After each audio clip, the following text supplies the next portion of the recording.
राजस्थान लोकसभा चुनाव में सबसे ज्यादा दिलचस्प सियासत होती जा रही है बाड़मेर की।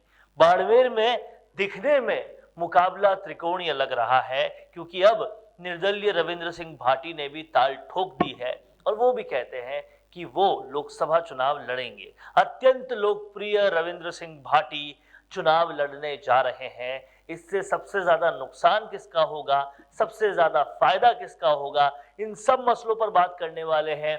आप इस वीडियो के आखिर तक बने रहिएगा, क्योंकि आज हम बात करने वाले हैं क्या भाटी बीजेपी 2 है, क्या उम्मीदाराम से ज्यादा उम्मीद है, या क्या झुक जाएगा कैलाश।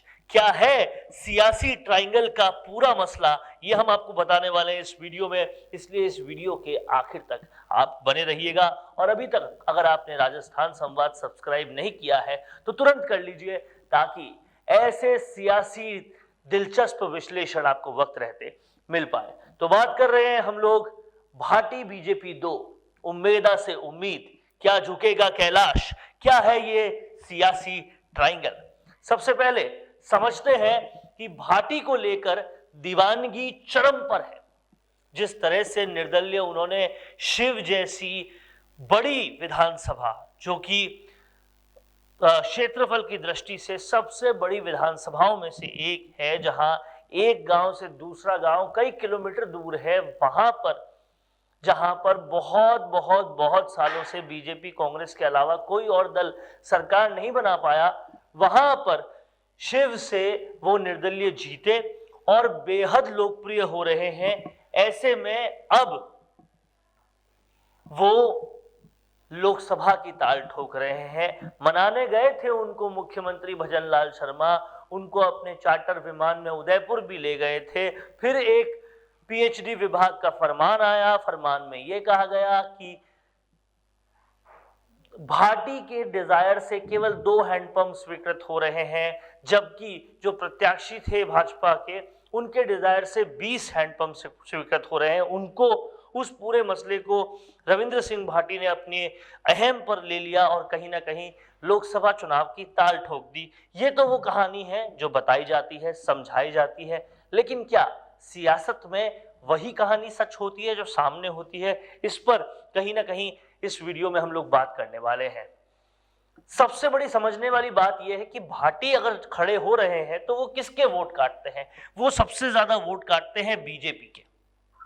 क्योंकि अगर हम देखते हैं जाति की दृष्टि से तो राजपूत वोटर ज्यादा बीजेपी के होते हैं।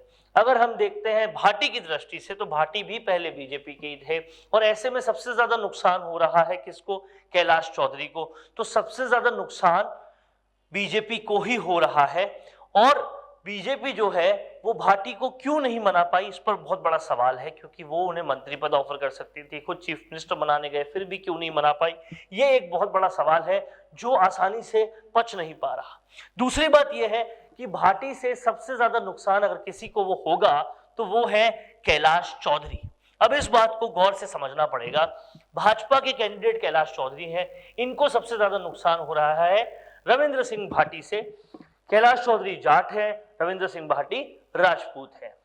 अब देखने वाली बात यह है कि जिस भाजपा को सर्वेस के माध्यम से पहले से ही सब कुछ पता हो जाता है, क्या उन्हें नहीं पता था कि कैलाश चौधरी के खिलाफ पहले से बहुत ज्यादा गुस्सा है?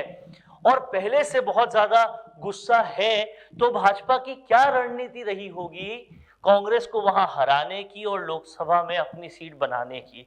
तो ऐसे में वो भाजपा जो बहुत पहले से तैयारी रखती है, एक सुगबुगाहट सियासी गलियारों में बातचीत ये चल रही है कि बीजेपी से आने वाले रविंद्र सिंह भाटी क्या बीजेपी की टीम बी है? क्योंकि जाट से नाराज होकर जाट के ही दोनों कांग्रेस के और बीजेपी के दोनों के ही लोग जाट हैं, तो जाट के वोट तो कट रहे हैं, लेकिन रविंद्र सिंह भाटी अगर आते हैं तो राजपूतों के वोट आते हैं और कहीं ना कहीं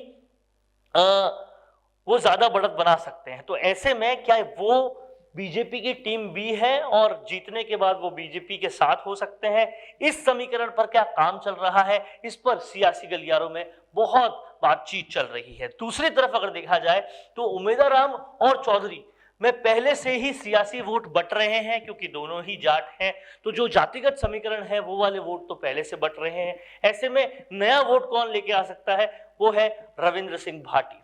बीजेपी के बड़े खेल के क्या उमेदराम शिकार हो चुके हैं, ये समझना पड़ेगा। पहले हमने आपको बताया था कि हरीश चौधरी के भी एक बड़े खेल के उम्मीदवार शिकार हो चुके हैं।